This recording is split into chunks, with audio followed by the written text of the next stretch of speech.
All right, welcome back. Nee&FeeBrotherhood, Season 3, Episode 2. Again, thanks for everybody that follows us on YouTube and TikTok. We have a pretty good following on TikTok. Absolutely. Thank you, Yeah, TikTok. check it out. And, we'll have more material for you. Absolutely. Yeah, whatever we can think of, we'll just give it to you. Absolutely. Today's status and then going forward. Yeah. So today we're going to talk a little bit about this whole Cat Williams thing, how he came out and just blasted everybody pretty much. He went nuclear. Yeah. What was the reason for this? Why did he do this? I don't know the reason other than Joke stealing. And I guess on that podcast, Shay, which is Sterling Sharp or Shannon Sharp. Yeah. Shannon Sharp had Ricky Smiley, who's I think he's a funny comedian. This is over the original Friday, and how he was supposed to play the role Cat played, which he said on that particular podcast. Yeah. And he had let it go for years, and he said, he explained, that's not how it was. I kept saying 201. I was the 201st audition, and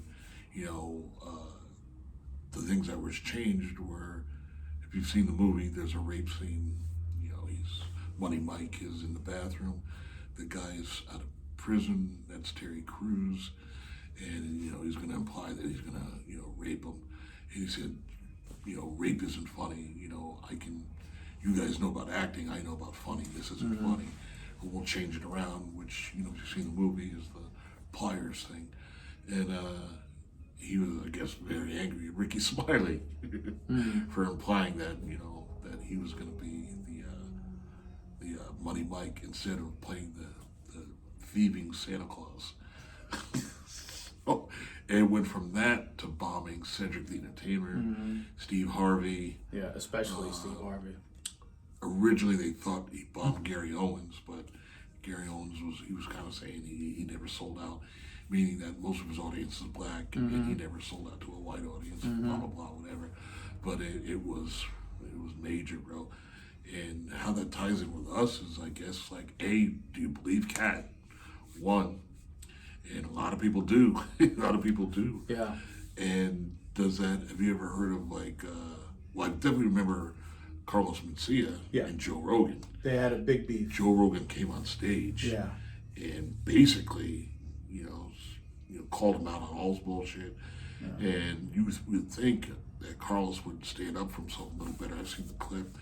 But maybe Joe Rogan was still the MMA guy.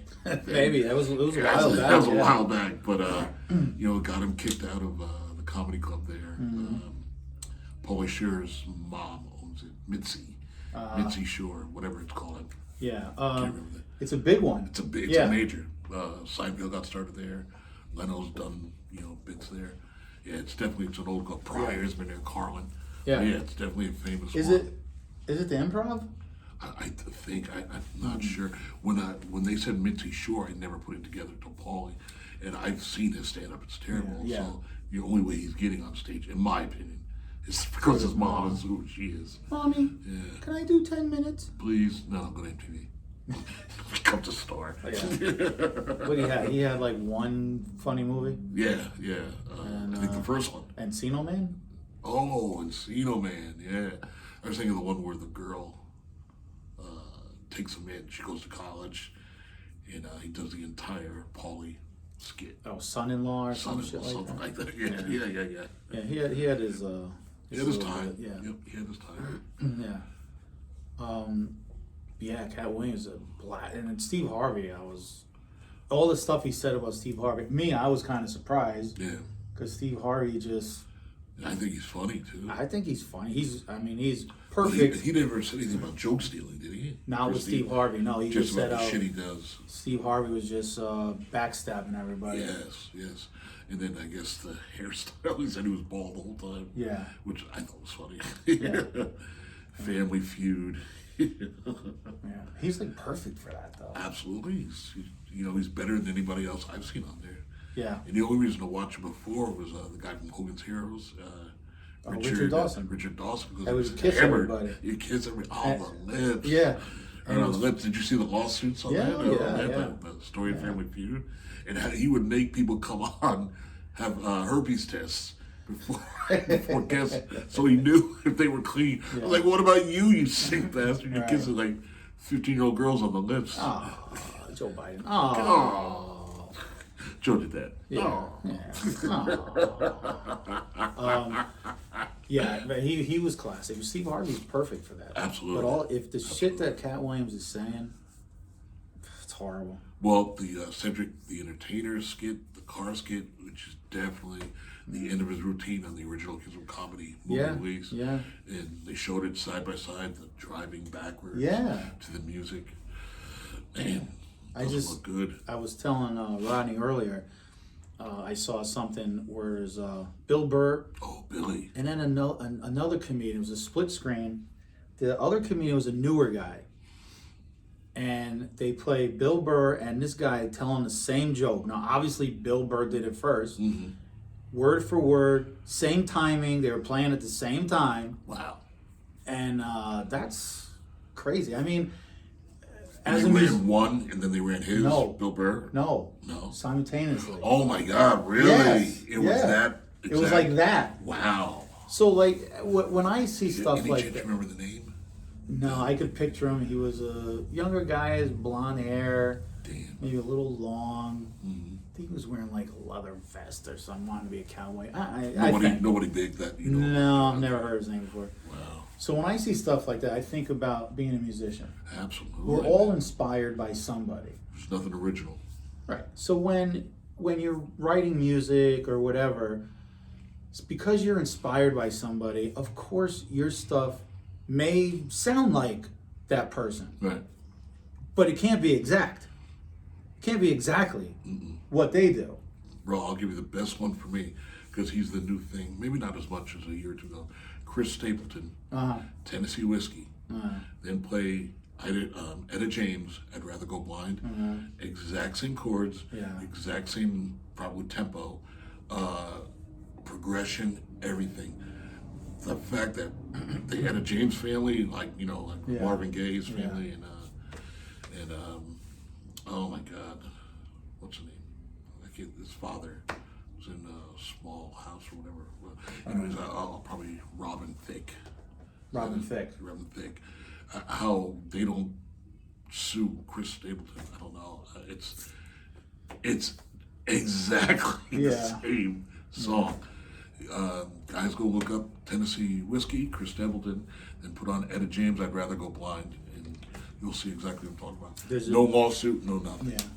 Nothing. I just saw there's a new one. Green Day's new song is the same as some other song, which I don't remember. Really? Yeah, same thing. Because they came out with new material now. Yeah. I mean, when you're writing a song, there's only so many chords. Yep. There's only so many. And you know what? I really think that a lot of these newer, I'll say comedians, well, maybe not, but I'll say it, comedians, new musicians, new bands, they probably don't know about the older stuff. Right.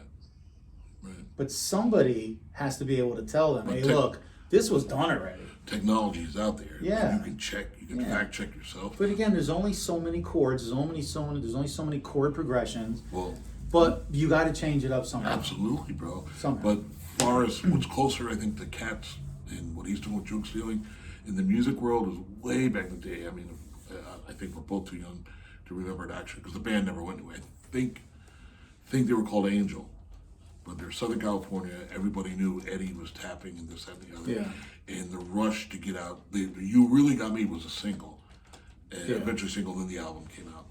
And they rushed and got out You Really Got Me when they met, because Edward was playing the demo to friends. He was friends with the guitar player. And they went out there and they rushed out a version of You Really Got Me. I think I have the band name wrong, but in my head it's Angel for whatever reason. And that's obviously such a blatant thing, but the management put on pressure to the band to do this. And they did it because you got to get your name out there. It's a cutthroat business. Right. And I was just like, there's probably so many others that are more, but for us that are like into like kind of like hard rock, and Eddie's are kind of like demigod. just the fact that he okayed it and did it, and the guy was nice enough to show you what we're gonna do, Yeah. and you take it and you fucking try to turn it into to beat them to do it. Yeah. It's like, oh man, Yeah, it's horrible. it's horrible. Yeah. It's horrid, man. But And just even fighting each other, bands fight each other over the name. I think GNR went after. I think those guys hated him so much that they let him have it. They didn't even fight for it. Yeah. Did Steelheart go through that too? Well, The name? I don't. Well, first they were Red Alert, Yep. but then I think the record company said they had to change their name because when the radio stations announced Red Alert, the thinking was the public would freak out just Something's hearing going on, yeah. Red Alert on the radio. Absolutely. So they changed their name. Yeah. Did they fight after they broke up over who owns the name Steelheart? Or Mike just said it, I own it. Mike Mativich is Steelheart. So I think my point is that did he go behind their back and claim ownership even when they were together? Or because they were always Red Alert? Rodney, I honestly I don't 100% know. I just hear stories of how he was a little scumbaggish. Oh, I was going to say egotistical. Well, yeah, that too. Yeah. I mean, Talented though. for sure.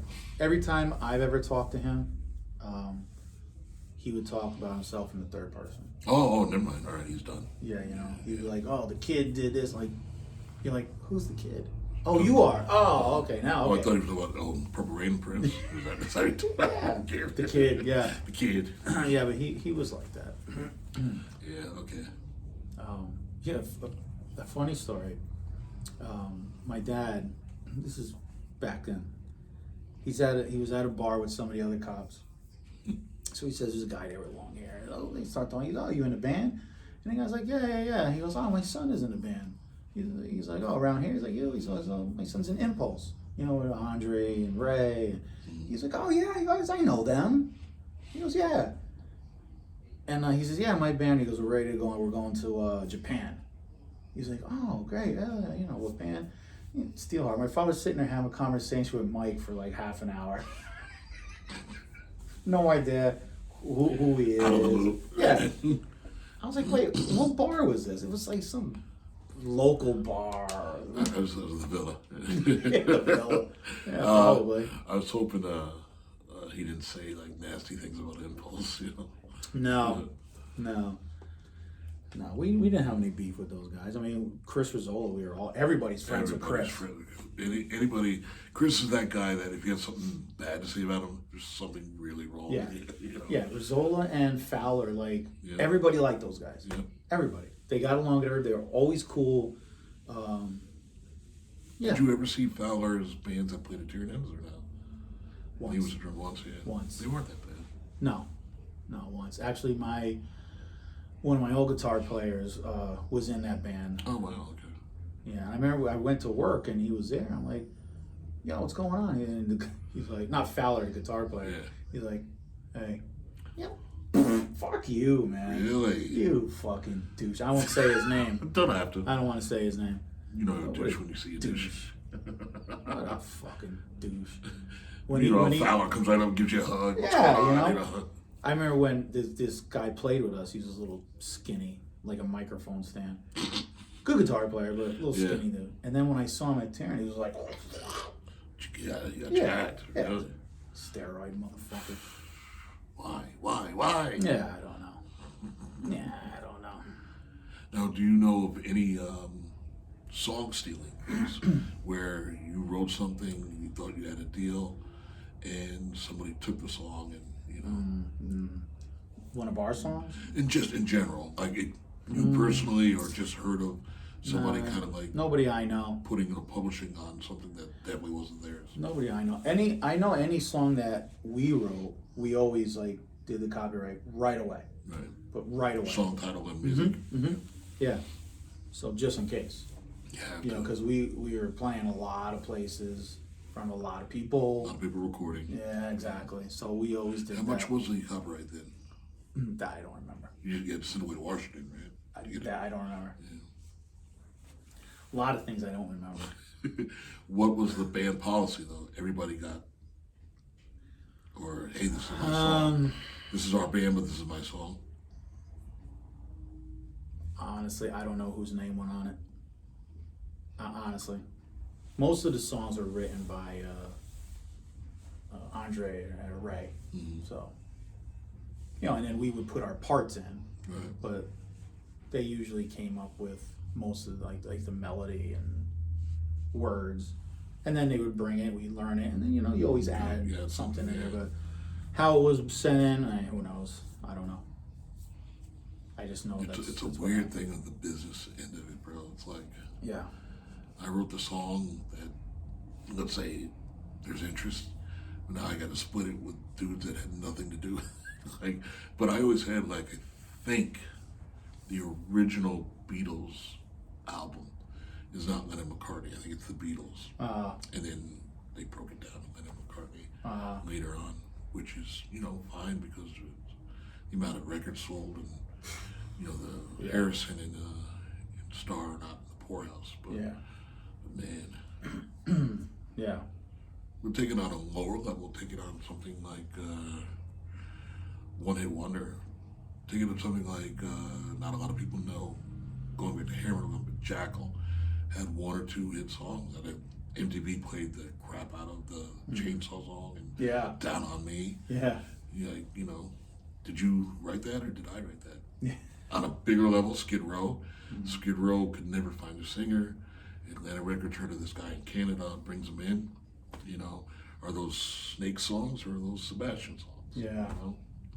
Snake wrote everything though. That's right. So I don't know. It's something bands have to think about. And it makes a big difference, especially on a level when they're first starting.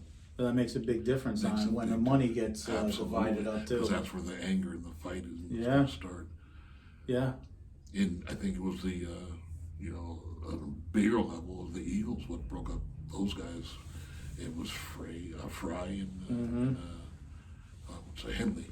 Don Henley. And then everybody could write in that band. The original band, the Timothy B. Schmidt band. Timothy B. Schmidt, I think we've talked about in the past, was such a high vocal that he'd do metal records. And they wouldn't give him a credit. Right. No credit whatsoever. I think I saw an interview with him and he was naming all the before he went to the Beatles? I mean the Beatles. The Eagles. When they broke up the first time. That's right. He went to then supplement. He was doing a lot of background tracks. Exactly. Skid Row. I think one of them was Poison. Twisted. Definitely Poison. I would say Warrant too. Probably, And not to get the credit, I think it's just a scumbag for a guy that brings in that kind of vocal talent. That's not just some dude. That's a hired gun. Bro. It's just that, it's Timothy B. Schmidt. He didn't have a lot of power. Well, it all comes down to money. I mean, Steelheart, their bass player, had a lot of issues with alcohol. So before they were going to hit the road, originally, I think he was in rehab, and they wanted to get rid of him. So they started having bass player. I'm sure the record company had or management had something to do with that too. So now my friend, Andre, tried out, unbeknownst to everybody else in the band but me, I knew. And I mean, obviously he was friends with everybody there. He was going to get the gig. If it didn't work out. Or it didn't matter. He was in. He was in. I don't think Mike wanted him, but the rest of the band was like, yeah, let's go. But then the record company said, well, your guy's in rehab. He's going to get money because he wrote all the songs. So why are you going to do that? Why are you going to pay two people? Let's get him out of rehab, put him on the road, let him work for his money. So that's what happened. Andre had the job. Damn, man. Yeah. And I remember everybody in the band was pissed. Really? Yeah. And I was like, why are you pissed, man? The dude, this is his shot. I'm happy for him. Dude, how could you be it's none of us are gonna get that position. No, I was happy for him. I was happy. My boy's he's gonna be in the show. The big show. And then they started, they're like, oh, let's get this guy and that guy to replace him. And it was like douche number one, douche number two, and I was like, nah. Let's retire this. Yeah, I think it was at that point. There was nobody else around here who was. And he could sing too, right? Yeah. And he wrote a lot of stuff. So, oh, maybe is that Bill Walton? This guy is relentless, bro. Bill, come on. Come on, now the Celtics aren't playing tonight. How come you call us on like a Friday night where we're not doing this? We're not talking about Grateful Dead tonight. That's it. Or hemp. Happy. Tie-dye. You hippie faggot. Taking tree hugging lessons. Yeah. Funny. So we talked about it once in a band in college, and we were thinking it's coming right upon where everybody's getting ready to leave, and we're thinking about continuing. And I don't remember exactly what happened, so I gotta just do it by generalization. Our drummer was real. He was a violent guy, good drummer, violent guy. Like started experimenting with drugs, blah blah blah. And any kind of band argument would turn into a yelling match or throwing sticks, like a tantrum, you know. Yeah. And I remember we were at one point we were together. I think last year the band together, we were starting to go a little bit more hard rock. We would play, but the hardest stuff was probably Zeppelin and the Cult, and then everything else was kind of like some pop songs, whatever. And our lead singer didn't have that kind of voice, but what he did have is he had a physical look. My friend Scotty, hey Scott, and What's up? and girls were really into him. So it's just like he's the singer, you know. Yeah. He's a guy, and he can play guitar, he can play keyboard. So he's the singer. So our friend Mike just kind of like went into, not over Scott, but and we were all lived together too in the same dorm. And he just went into like a different direction. So it's coming down to the point, and from what I remember, Scott had a sister that was dating somebody at Spin Magazine. Dare I might say Flint's kid that ran Spin, I think, is the deal. And he slipped her one of our tapes, and they were getting back to us, blah blah blah, whatever. And it was either one or two things. They were either only interested in him, or because they were interested in the look. So we never really had a real bass player. We always had a hired guy because we just couldn't find a guy. Again, it's like Spinal Tap and the drummer. Yeah. But we didn't really have a bass player that was with us. And so it's a lead singer, it's white, guitar player black, lead guitar player that's Indian. And What kind of Indian? He's not Wahoo. He's garage door opener Indian. Oh man.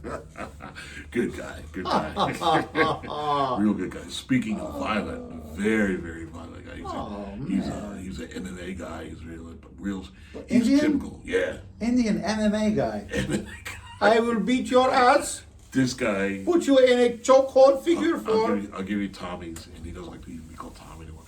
But because we can't pronounce his first name, the last part of his name sounds like Tommy. So that's how I know. Say that to him now, it becomes an issue.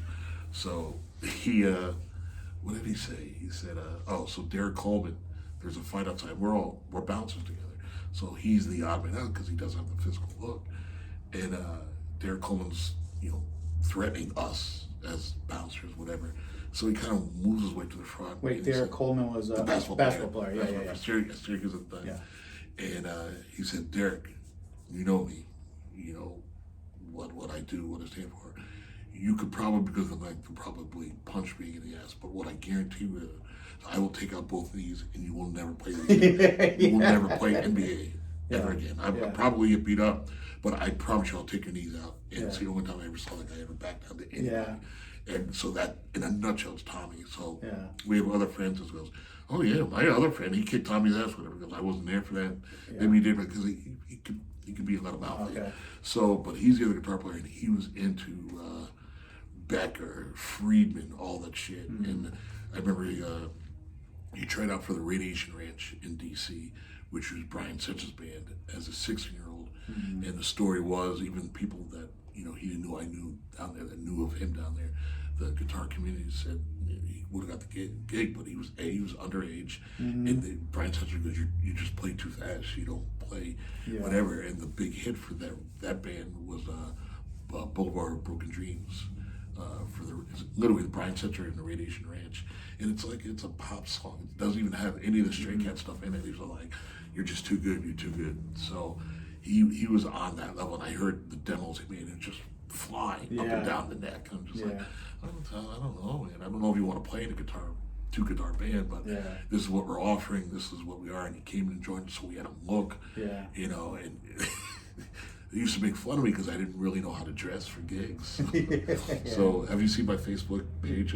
They found one of our first gigs together, and I have like one of those football jerseys with a big red number 8 on it that has all the holes in it, like the ventilation holes, in sweatpants. I'll show it to you later. And I just put it on because a guy, you know, I know that was with another guitar player. And that's me, and I'm like. So you just get done with the gym and just start a jam or something. And I was just like, they used to make fun of me. So our first gig, it was at the bar we worked at. He has like the eyeliner on underneath. He's got his hair, the jet black ponytail, and he comes out. He has the guitar. He has like a little handkerchief thing on the tailpiece or whatever. And he fucking did. He looked good. He's in all black, and I'm coming with sweatpants. I have balls hanging out there. It's such a different contrast, night and day. And but we definitely had a look, and then we always had a crowd of not just people that you know, like people would really did take notice. So I guess it gave the thing to spin. I think in my heart of hearts, I think they were only interested in Scott though, but they were like. You guys were interested in what you can do because of what you look like, not because of what you sound like.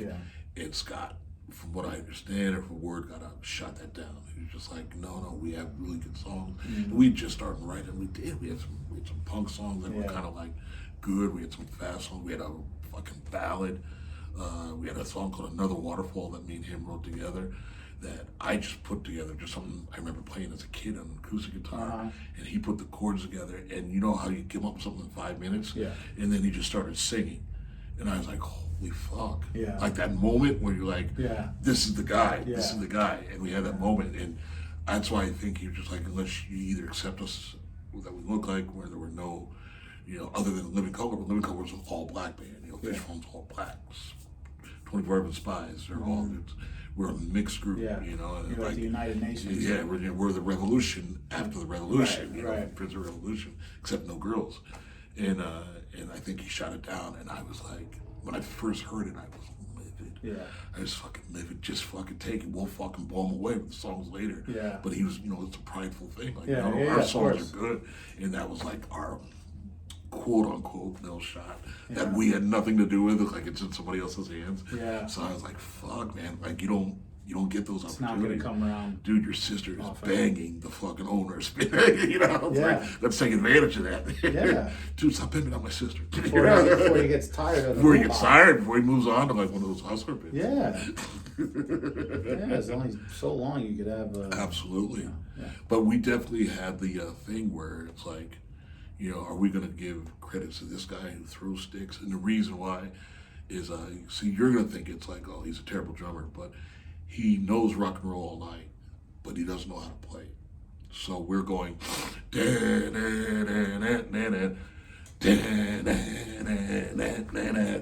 and he couldn't get it, and he didn't know the song. He knew of the song and didn't know it.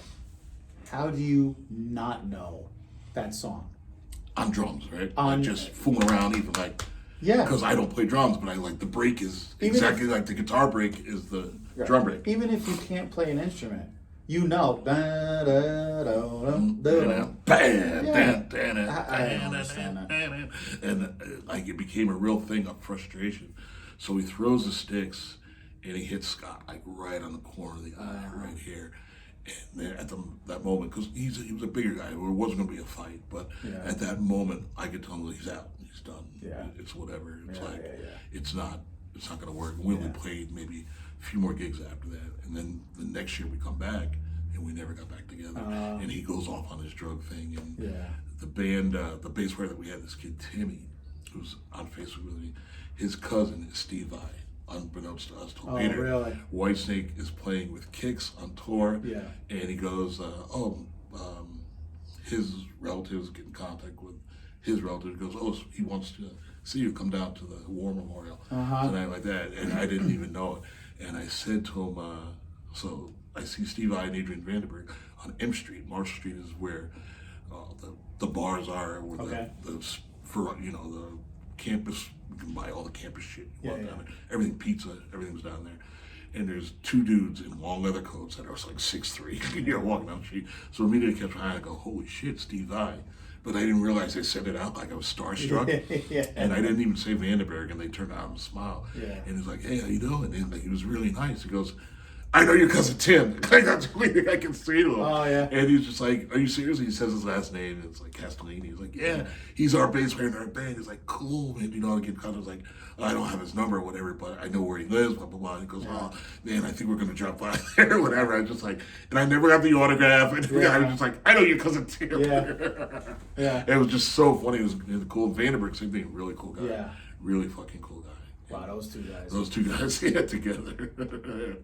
But that's like our little thing. We had these little, I don't know what do you want, opportunities. Yeah. Never took advantage of anything. Yeah. Which is what I guess happens. Yeah. It's either meant to be or it's not, though.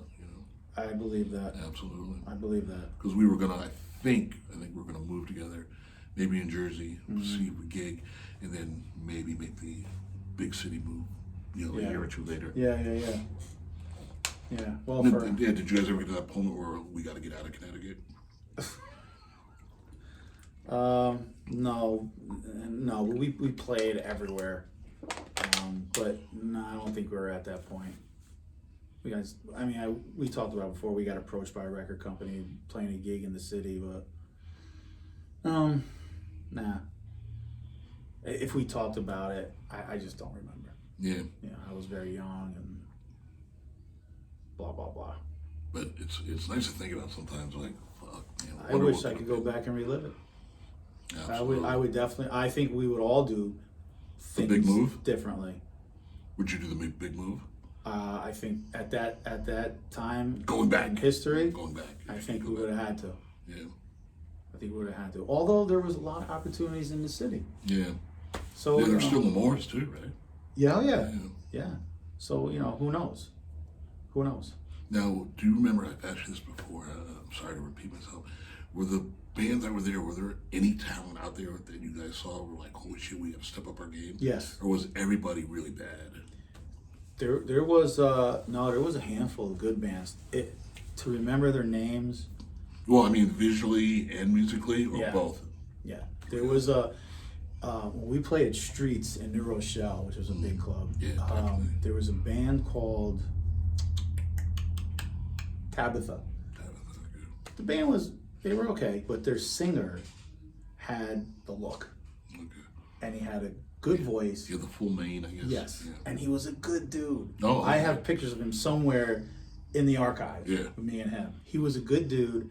And if we were playing, he would always come. Oh, nice. Wow. When he played, we would go. We'd hang out afterwards. So he was very talented. And I remember seeing a band at the Cat Club in the city. Don't remember their name, but visually, they were good musicians. Right. And they played Frankenstein. Oh, wow. So the part in Frankenstein where the Lord. Yeah. They would have strobe lights. And as it was going, the strobe lights came on, and they got, because of the effect of the strobes, they would get closer and closer and closer. And then when the music kicked in, the lights came on, they were right in your face at the end of the stage. Wow. So there was bands that had they had something going on there. They were good musicians. They had a good show. There was also bands that were good musicians and stood there and looked at their time. No crowd participated. No. Like no. Interesting. Boring. Yeah. Boring. Did you ever catch Early White Lion, or was that before their time? Early White Lion? No. Rod, there was so many nights in the city, so many clubs, so many bands. It's hard to remember a lot of it, In high school, for us, they always talked about how big Twisted was. Yeah. Like, I think 79, 80, 81. And Billy Sheen would always talk about those guys played, because they bought everything. They bought their own light show, whatever. And Billy Sheen said they were so fucking big that what they didn't do is keep an eye on D. And D went out. That's why I asked you about Mike. He went out and bought the name. Never told anybody. He registered under his name. Bought a lot of, and he said instead of buying, drugs, drinks, girls, whatever, they always reinvested in the band. Always better equipment. Always more equipment. Yeah. And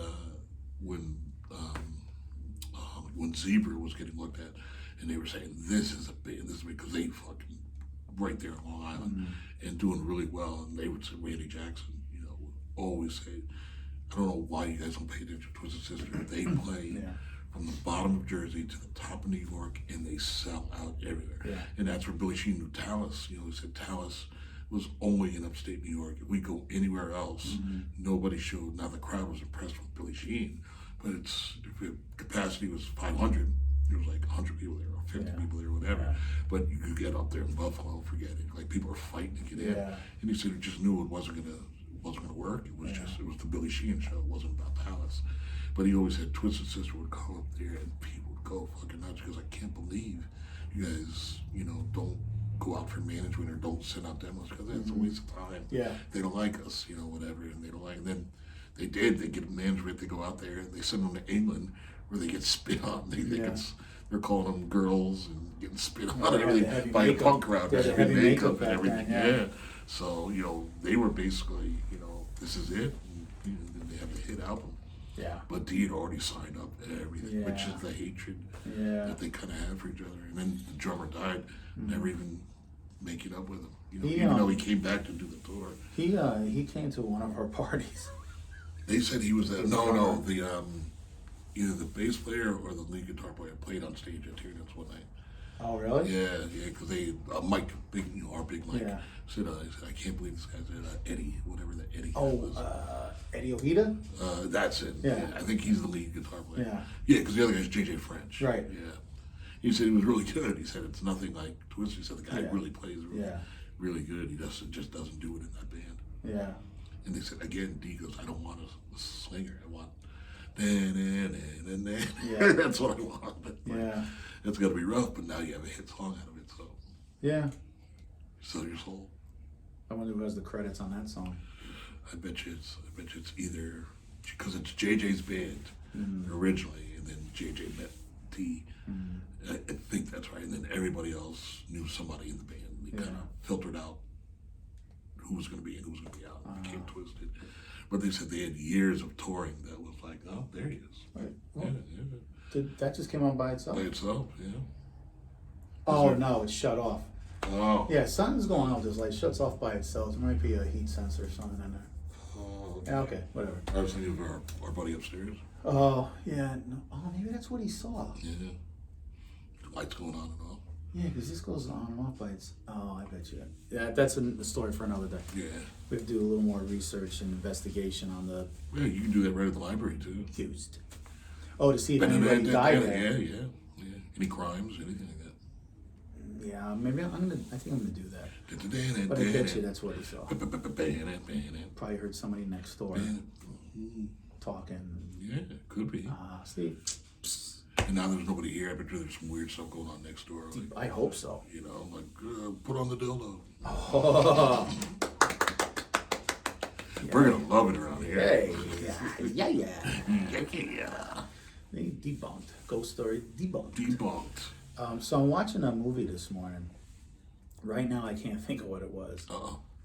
So the sheriff and the deputy arrest this guy. They bring him in for questioning. The sheriff was James Hetfield. Really? I'm looking, I'm like, no way. I'm like, oh, it looks like James Hetfield. But I thought it was a very old movie. And he had short hair, and I looked, and that was a recent movie. Really? Yeah, he had a few lines, but I was like, holy shit. Get over here, ya! You're under arrest, You have the right to remain silent. Make me the master of the puppet, yeah. Yeah.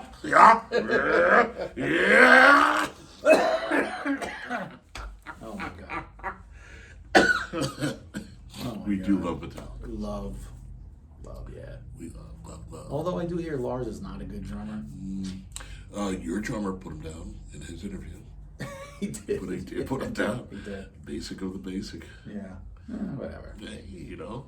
One has a job, everyday job. Has The other one's everyday a job, professional musician. What are you Oh, gonna and do? rest in peace, Lars' dad has recently passed. I didn't know that. So, yeah, the tennis player, he was a professional tennis player. He seemed like a good dude. He's in their documentary. Big time, yeah. Yeah, he seems like a good guy. Seems like a very good guy. Oh. So, yes, Mr. Ulrich, lived a good life, put a good son out there. I'm sure his son took care of him. Yes, absolutely. Yeah, they definitely seem to bond as an adult father and adult son. Mr. Ulrich.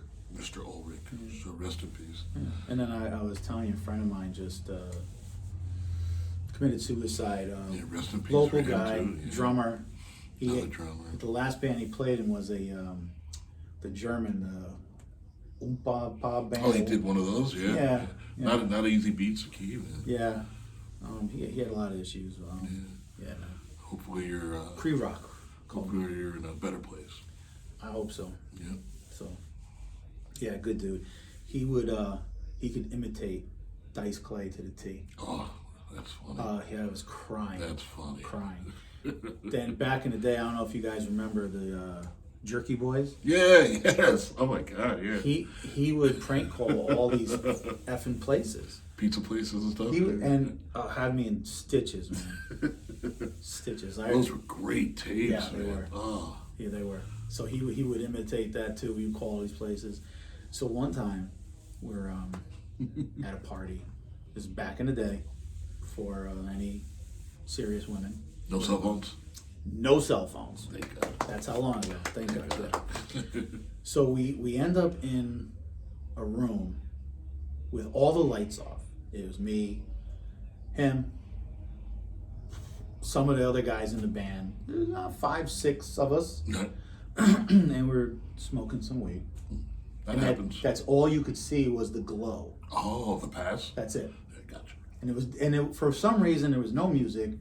Nobody was talking. It was just dead silence. Wow. Serious smoking. Yeah, I think we were just getting away from the whatever was going on in the party. Mm-hmm.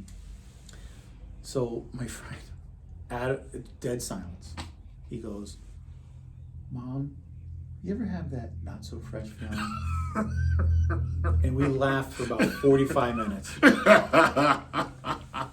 Just out of the blue. Yeah. So when you're high, you just laugh and you can't stop.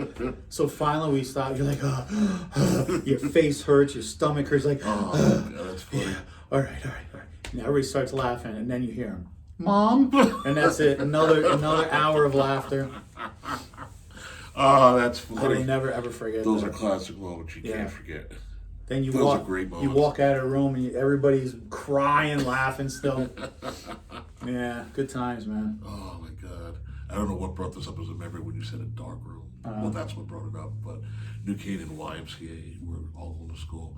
It's kind of like, before you're, I think, 7th grade, probably 8th grade, everybody's kind of like before you group out people. So it's kind of like the athletic guys, the athletic girls. Whatever. Yeah. It's not a cool crowd or whatever. But everybody forms their own group, whatever. It's Yeah. downstairs, The cliques. Downstairs is the wrestling room. You go down there. And it was like the rumors got out, you gotta go to the wrestling room. There's like guys and girls. I thought it was like something sexual. It was just perversion.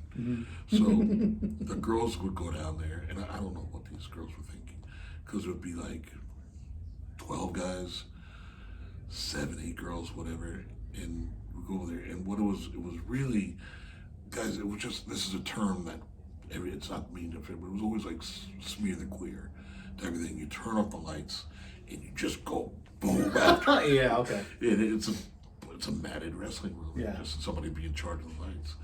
So we had the girls, but the girls would go down there and they would just be, everybody's it's that moment. And there was a couple girls for that age group that were womanly shaped. And turn the lights on. There's like 9 guys trying to get a hold of this thing. That's a lawyer situation. That's borderline. That's borderline, yeah. And I remember like when the lights came out, I'm being pummeled But I look over and I'm seeing there's like 5 guys like all trying to get in, and the lights are on. It was like a cockroach. Freeze tag. And I was like, I couldn't stop laughing because like I thought we were smear the queer, and if it's a girl, it's a girl. If it's a guy, it's a guy. Whatever. I didn't know these guys were using the opportunity. They heard squeeze the nipple. They squeezed the nipple. Yeah. Tip the nip.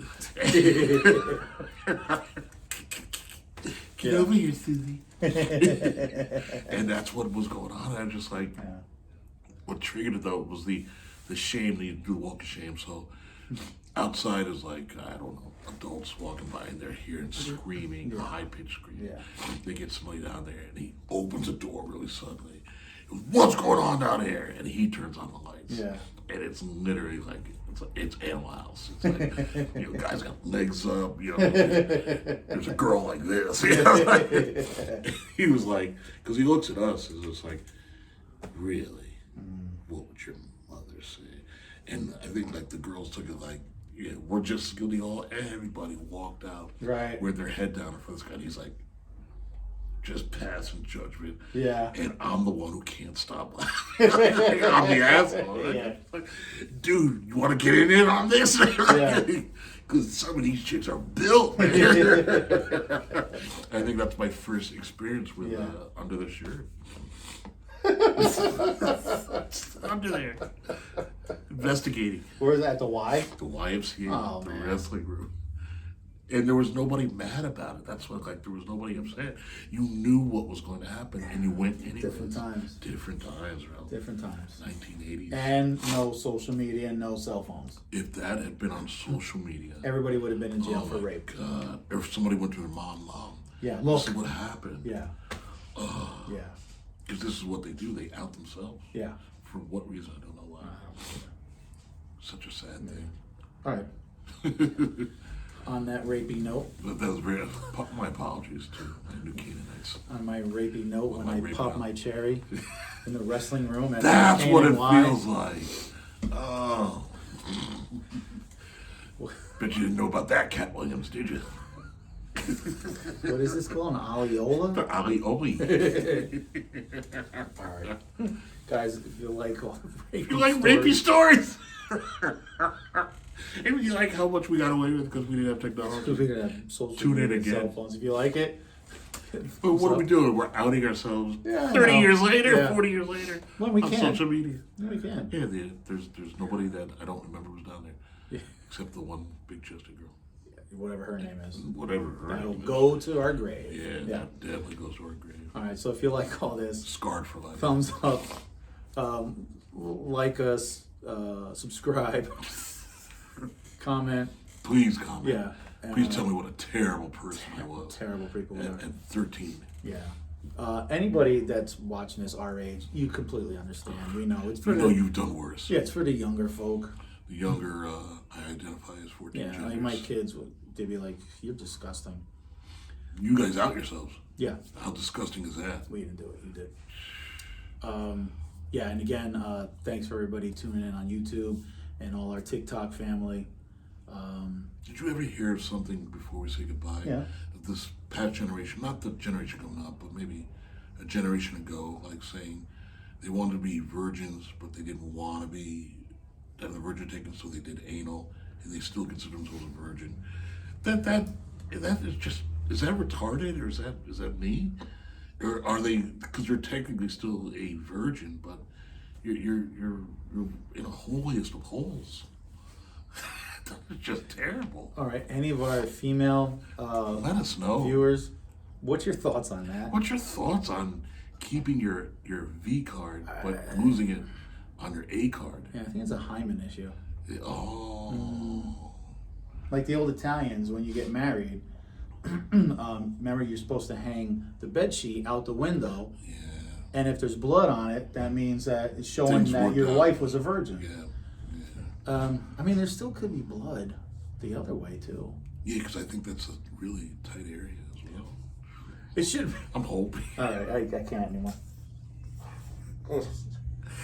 Give us girls only, all right? Give us your comments. Well, hold on. It's 2024. Yes. So, guys, you could also chime in because, you know, But I don't want to hear about guys getting I know a you know, card. but everything's accepted now. Everything is cool. No, it's not. It's 2020. Well, Ronnie, we're I'm not talking about deleting those 1989. I'm deleting those comments. It's 2024. Now I want to hear. Let's hear from everybody. You want to hear from guys getting their A card taken? I do. I know. I'm not into that, but it's 2024. Guys, put a seatbelt on for this one and lay back. All right, let the girls in on this one. All right, click it or get taken. Let the girls in on this. And what's your thoughts on the V card? Yeah. And who should be taken first? I'm traditional. I think the V card should go first.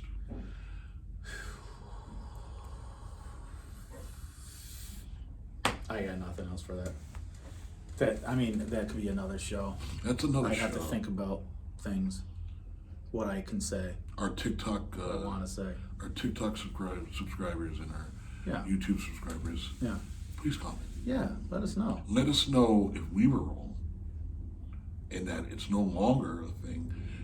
Any card can be taken out. And I think that's wrong. That's wrong. I can't think about it. My daughter's only 25, Yeah. That puts perspective on it. and it's my daughter. Yeah, and If she's anything like, I don't, you know, no, you don't even Nah, want. All right, guys. She's an adult. Yeah. Rodney, stay. let's end this. Hey, let's end this by saying you guys are going to like and subscribe the Brother Nee channel. Well, I'm sorry, the Brother Nee Brotherhood. Not our childhood. See, we're all spustad now. We're all, whatever he said, we're all vishti. We're all broccoli or robbed. We're all robbed of We're all broccoli. robbed of broccoli. No, man. It's your broccoli card. Oh, my God. So why don't you guys, ladies, please, guys, if you have